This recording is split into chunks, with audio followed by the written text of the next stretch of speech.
si petit pays peut pourtant avoir un vivier infini de talents, c'est l'histoire du Portugal. Et ils l'ont prouvé une fois de plus en remportant l'Euro U17. Et je vais vous donner aujourd'hui les plus grandes pépites de cette nouvelle génération. Vous n'êtes clairement pas prêts. Vous allez rapidement en entendre parler à mon avis. On commence par mon petit chouchou personnel, Matheus Schmidt du FC Porto. Il a remporté la Ligue des Champions il y a 2 jours et l'Euro U17 hier, c'est exceptionnel. Non, plus sérieusement, il a été excellent et surtout très beau à voir jouer. C'est un numéro 10 à l'ancienne qui embellit le match à chaque toucher de balle.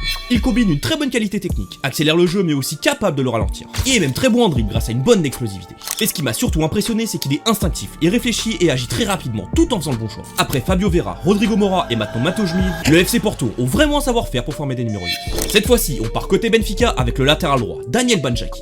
Et lui aussi, gros impact visuel, c'est un tank humain. Il allie une énorme force physique avec une vitesse et une accélération impressionnante.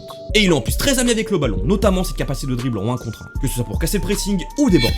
Mais en plus de ça, il a un très bon QI-foot, il a souvent une bonne lecture du jeu, ce qui peut être un défaut des joueurs qui s'appuient trop sur leur force physique, comme Nuno Tavares par exemple. C'est peut-être un des joueurs qui a le plus de capacité pour exploser au plus haut niveau. Je pense que les Benfiquistes vont très rapidement en entendre parler.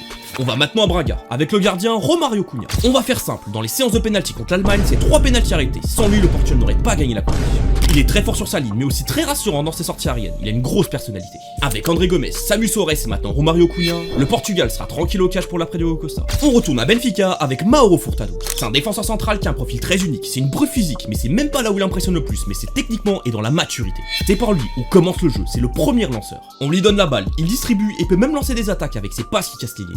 Il est tellement bon balle au pied qu'il tire parfois les coups francs et les corners, j'ai jamais vu de ma vie un défenseur central le faire. En plus de ça, si tu le presses, il a cette capacité de dribble, tu peux littéralement rien faire contre lui, et il est très mature pour un joueur de 16 ans. Il pourrait abuser de ses capacités, mais non, il prend souvent les bonnes décisions, il joue comme un daron de 26 ans. Lui aussi, je n'ai aucun doute qu'il explosera par son profil atypique. Il a tout ce qu'on demande d'un défenseur central au plus haut niveau. Et pour finir, celui qui a été élu meilleur joueur de la compétition, Rafael Quintas de Benfica.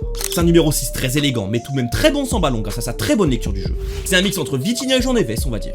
Absolument tout passe par lui, il distribue, il oriente, il accélère ou casse le rythme. Sort facilement du pressing, par le dribble, par la passe et récupère un nombre incalculable de ballons. Il est le pilier central de cette équipe, tout passe par lui.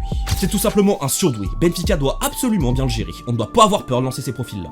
Prenons exemple du Barça avec Koubarsi, Yamal ou encore Bernal.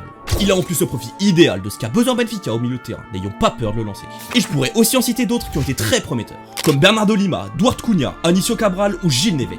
Mais ce qui m'a surtout sauté aux yeux, c'est la maturité dans le jeu de cette équipe. Ils jouent comme des professionnels, il y avait 3 classes d'écart avec toutes les autres équipes. Je pense qu'on a clairement pas fini d'entendre parler d'eux. Lâche un like et abonne-toi pour plus de vidéos foot.